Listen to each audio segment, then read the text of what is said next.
The Industrial Revolution built India. The Green Revolution fed India. But the Digital Revolution will transform India. E-healthcare,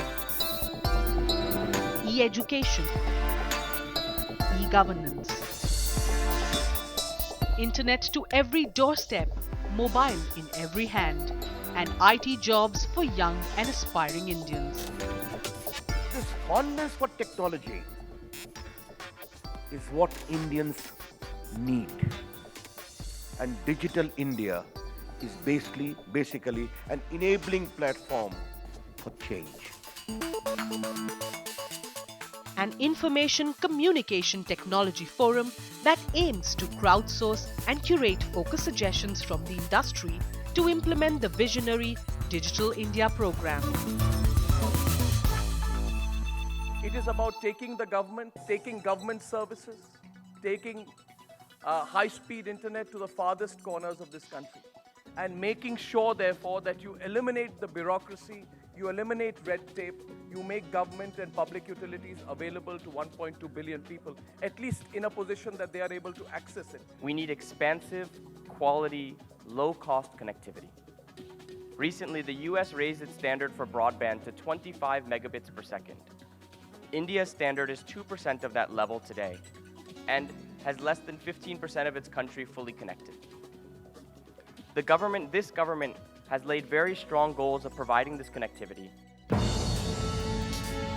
The focused areas of discussion in this forum are broadband highways, universal access to mobile connectivity, public internet access program, net neutrality, digital wallet, e-governance, e-Kranti, information for all, electronics manufacturing, IT for jobs, and early harvest program.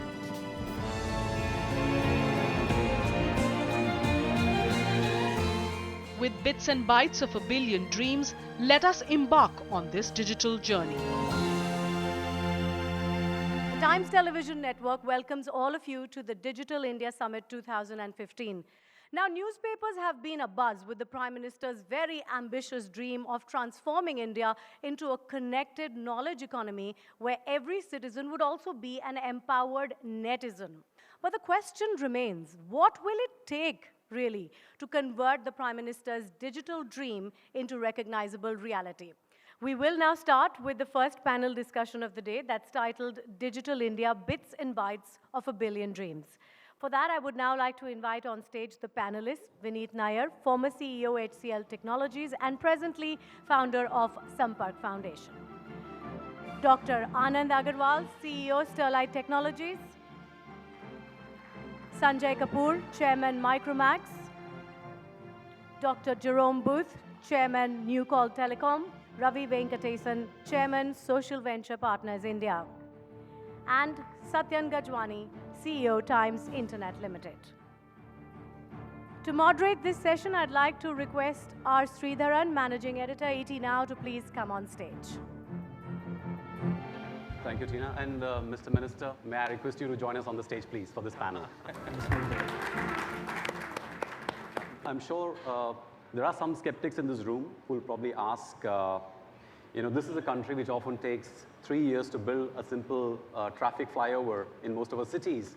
Now, how is the government going to execute an ambitious project like this, 2.5 lakh villages, broadband, and 7 lakh kilometers of cable laying to be done? And that's just one small part of it. We're talking about digitally empowering Indians, putting government services on demand, online. So can you please walk us through what is the execution plan as far as the government is concerned? Indians can deliver if they are made to deliver, if they are inspired to deliver. That's how we work.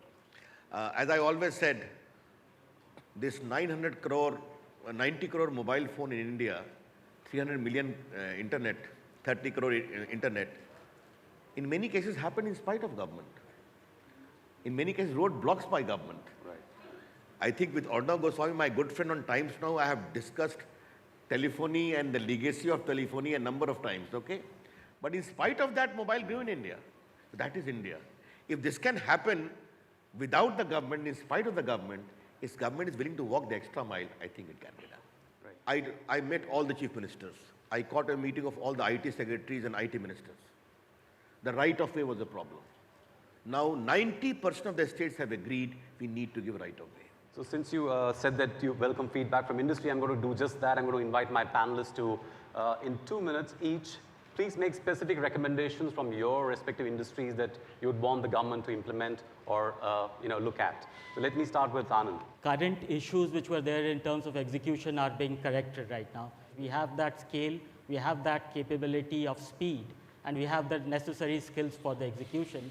Right. Once the right-of-way issues have been are being resolved right now currently, and the fact that the turnkey execution, I'm told right now, is being strongly envisaged. So our only suggestion to the minister would be that please make the project in a turnkey format, break the country into several zones, and deliver it and ask for expectations in terms of service level deliveries, and the industry will come and deliver it. Vineet, are there any milestones that the government should be looking at as it goes about implementing Digital India?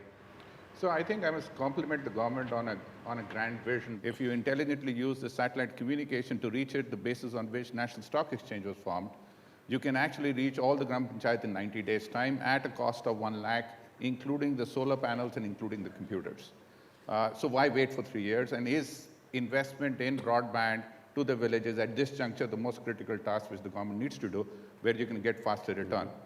The second is there is a huge amount of output or results you will get out of information dissemination. So if you set up good call centers and good technologies where you will be able to disseminate information on crop patterns, on education patterns, on commodity pricing, on people who are registered on mobile or who are registered on those kiosks which are run by private individuals in those Gram Panchayats, you would suddenly have the government to citizen information gap suddenly collapse. Satyan, I know that you are passionate about net neutrality, so what would you say to the minister on that? I think one of the things that we've seen happen around the world is that governments have done a great job laying the infrastructure, and entrepreneurs have done a great job building on top of it. You know, one of the beautiful things about the internet industry is that, whether for right or for wrong, the way the whole investment attitude comes is if you solve a need, there is more than enough funding to see that through. And I think we should just make sure we enable that sort of laissez-faire approach to services, because that will deliver the results that we want. Okay. So Sanjay, zero imports, electronic imports by 2019. What about you? 90% of world's produce comes from one country, and I think everybody is risking too much into putting all their eggs in one basket. India happens to be a natural alternative choice with such a humongous domestic demand. I think my ask to make and bring in parity on Make in India would be benchmark all practices with China, which does it so well on this one, right? Make sure that we don't lose out on any commercials vis-a-vis them. So I think that's what I would ask for. Right, okay. Now, Jerome, you run a fairly big ISP back in the UK, and you acquiring companies in India. So what are the challenges you're facing as a foreign investor that you want to bring to the minister's attention? I've invested in many countries all over the world in emerging markets, and it's often the case that there's this tension between, domestic and foreign. Foreign investors are sometimes seen, as warily. And I think the best foreign investment, of course, is long-term, committed foreign investment. For me, this is a huge opportunity. And I believe in Made in India as well. We're creating a little Silicon Valley here in Delhi.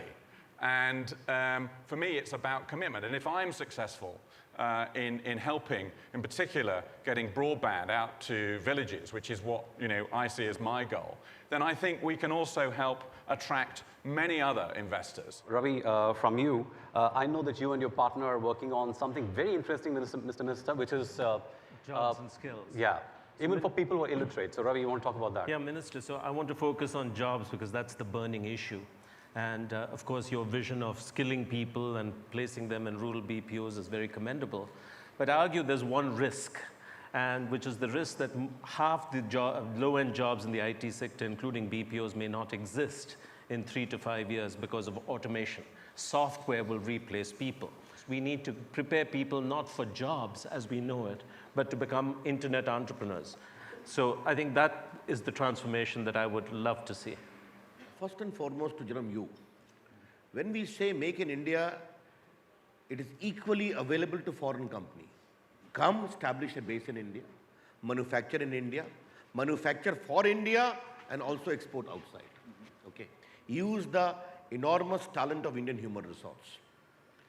And for that, you will be treated as an Indian company, entitled to all the benefits for an Indian company, and also entitled to all the benefit of exports for an Indian company. China is an issue, but I think India, the sheer talent of India would propel us enormously if the enabling platform is created, what we are doing. The second part, on the skill part, I agree with you. But our take is that in spite of automation, a lot of employment potential will exist in manufacturing. The hand will be needed. On the third issue, what you said about satellite use. As I always say, in India, the satellites will exist with jugaad technology. That is India. And what is important for the government is to blend the two. Therefore, wherever it is possible, digging will be done, the cable will be laid.